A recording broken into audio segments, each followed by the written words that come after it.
Welcome, everyone, to the non-spoiler review of Heaven's Official's Blessing. Oh crap, I forgot how to say this name.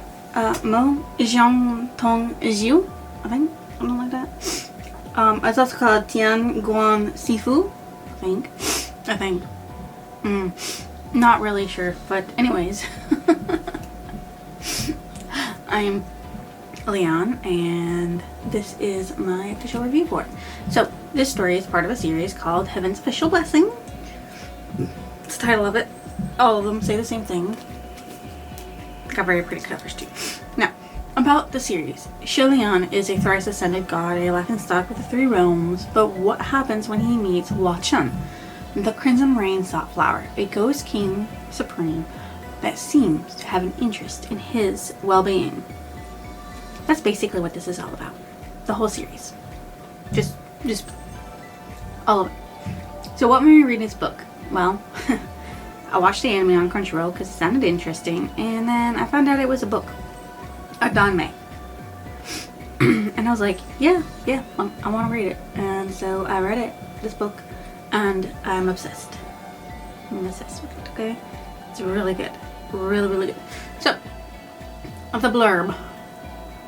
A god fallen, a ghost risen.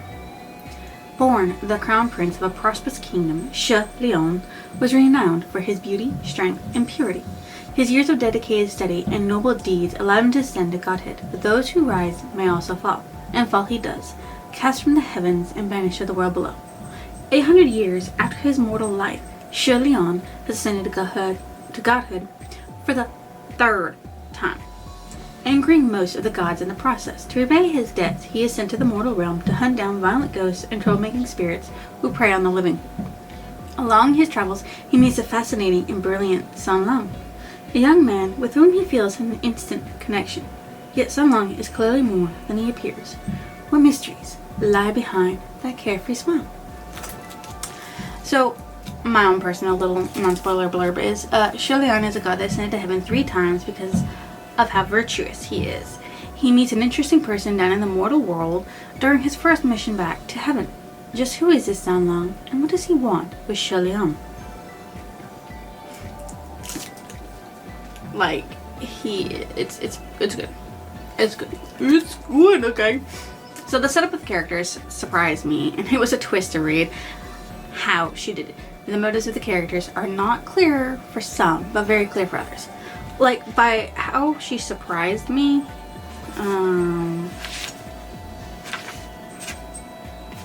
I think it's in the prologue. The end of the prologue? Let me get to it. Yeah. This isn't spoiling anything, but this is what really surprised me in this, for the way they were setting up the world and the characters and everything. That infamous weirdo, the laughing stock of the 3 realms, the legendary royal highness, the crown prince, he fucking ascended again. Like, that just like tripped me out. Something serious. The characters react to the situation in weird ways because nothing is as it seems. I mean, like, I would freak out if I saw a man in a wedding dress. Way back when, because this is like, I don't know, 1,000, 2,000, 3,000 years ago. It doesn't really state, but it's a long time ago, because I mean, like, they don't have cars and modern transportation or modern anything, including electricity. They use candles and incense to tell time. The genre is considered to be a Danmei, or rather boy love for Chinese people. That is also a fantasy, because yeah, there's a lot of magic that goes on in this story. Did this live up to my expectations? Yes. Just yes. It did. Which character did I relate to the most? Sadly, no one, because I'm not a boy, and I don't exist in that time period, and I don't have magic. I wanted magic. Like, oh, it's so bad. Which secondary character stood out the most? Nanfeng and Fu Yao, and the way they acted. Suspicions. What was more important, the characters or the plot? The characters are the most important, especially Shillian. He's like obviously the most important because it's about him and his life story. Yeah, so it's not that. There's only one point of view, and it didn't affect my rating of the story. For Shillian. That's what I gotta say with that. So, should you go and read this story/series? Yes, it is a slow burn, epic romance fantasy. And I think you should go read it. Now I'm going to switch, as we're switching over to the spoiler section of the review, I'm going to switch over to this lovely special edition to hold. This is so beautiful. Like, it's just, I'm in love with it. Like, I'm obsessively in love with this. It's so beautiful. And you can't convince me otherwise. Okay, people who didn't want to be spoiled, I hope you're good. There are a few lingo words that you need to know. One is state preceptor, teacher, and confidant of the emperor and the family. Kotao, act of prostration, show of deep respect. Incense time is a mark of passage of time. And cultivator, practitioners of spirituality and martial gods. I guess you could say supreme, which is like the highest level ghost that you can possibly have in this world. You also have Wrath, but Wrath is like right below it. But that's about it. The characters you meet that are the most important are, in this one at least, is Shillian, an immortal, twice banished, thrice ascended god. He's only trying to gain followers to help himself. So that way he can have a better life for himself, even though he's a misfortune god, a martial god, and a immortal scrap god. That's how he's ascended with each time. So, like, it's weird. Then you have Wak Chum, or Sam Long, Crimson Rain Soft Flower, because all he did was he sat there and put a umbrella over a flower that was getting drenched in blood rain that he made because he invaded a ghost territory and destroyed it. He is one of the ghosts supreme that is interested in Shillian for some reason. It's not really explained what his obsession is right now, but I'm sure we'll get to it eventually. And I can't wait. Can't wait to find out. And then you have Fang Xin, or Non-Fang. He used to be Shillian's bodyguard, but something happened to sour their relationship. He became the martial god of the southeast, which is really weird. He's only the god of the southeast and not the south. You also have Zhengwu, who is the emperor of heaven. He has a weird interest in Shillian as well. Don't understand it at all. Then you have Lingwen, it's a civil god, and definitely sounds overworked. By the way, it's done, especially in the anime, they look overworked. Oh, sorry, noise for some reason. It feels itchy. You have Muquin, or Fu Yao. He used to be a servant of Shillian until something soured their relationship. He became the martial god of the southwest. And yes, I understand and realize that Fang Xin and Non-Fang in the book seem to be two different people, but I mean, like, they're the same person. I just know, even though it's not confirmed yet in the book, because Shillian doesn't confirm it, but the way they act is weird, especially since Muquin and Fu Yao roll their eyes. Like, why are you going to roll your eyes all the time? Terrible habit. And then you have Pei Ming, the martial god of the north, who right now probably hates Shillian. Then you have Pei Shu, the distant and indirect descendant of Pei Ming. He's the god tied in worship with Pei Ming. He disguised himself as Ah Zhao, leading people to their death in the second part of the book because he was trying to appease the anger of the people he massacred, so that way they could go away and Heaven wouldn't find out about it. The Wind Master, you don't even have a name yet, is an elemental master of wind, joyous and very giving. And then you have Banya, half Jungian, and Banya, which is half moon. It's a country. She became state preceptor and helped bring down the kingdom of Banya because she was always mistreated there the most, and it's really sad. Okay, then you have Kemmel. He is part of the Banya. He's the one who made her state preceptor because he thought, you know, she was good for the people. He was called Millstone because of how he gained strength. He was actually a weakling who gathered his own strength. He was betrayed by Banya because he trusted her. And then when he found out that she opened up the gates that killed all their people, he hit her and captured her over and over again. And she allowed it to help him with his rage.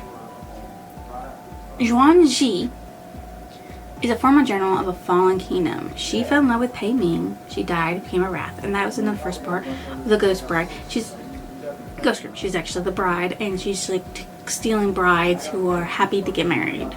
She never got what she wanted. Tian Xing is the youngest member of a caravan for the second half, going through the bad place of Banya. Old Man Zhang is an elder of it, and then you have Zhao Pengtou, hot-headed young man that was determined to capture the ghost groom for money, and Zhao Jing, young girl who wanted to protect a boy. She helped Shilian in tracking the ghost groom. And then you have, I'm going to put this as a character, don't care what you say, you have Ryu, which is a spiritual device with its own mind that is like a silk cloth that's wrapped around Shilian's body because it's attached to Shilian. There's only one point of view, and it is third person. It is Shilian's. My favorite character was Hua Chun. He's an enigma, and he is very much into being kind to Shilian and helping Shilian out in any way possible. My most disliked character in this was General Pei Ming because he's a dick. I mean, like, he loved being with women but didn't want to commit to any kind of a relationship, and he couldn't control them, I guess. I don't know. Control the way things went. He's just a terrible person. So it was told mostly in chronological order, as there were a few flashbacks to explain some details of background. It has appropriate language for what it is written for. There is foreshadowing in how Shilian meets Hua Chun and in who Nanfang and Fu Yao really are. I mean, like, come on. Rolling your eyes, same as your general that you supposedly serve. The suspense is not really there, as it's not supposed to be a horror book, so there's not really supposed to be any suspense. But there was a little bit about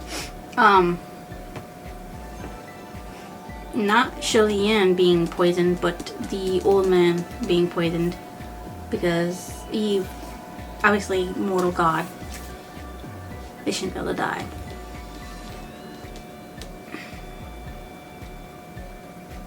The background is explained enough to understand the characters currently, but there's still a lot that needs to be explained, like why is Hua Chun pretending to be Sun Long? Why did he choose that name?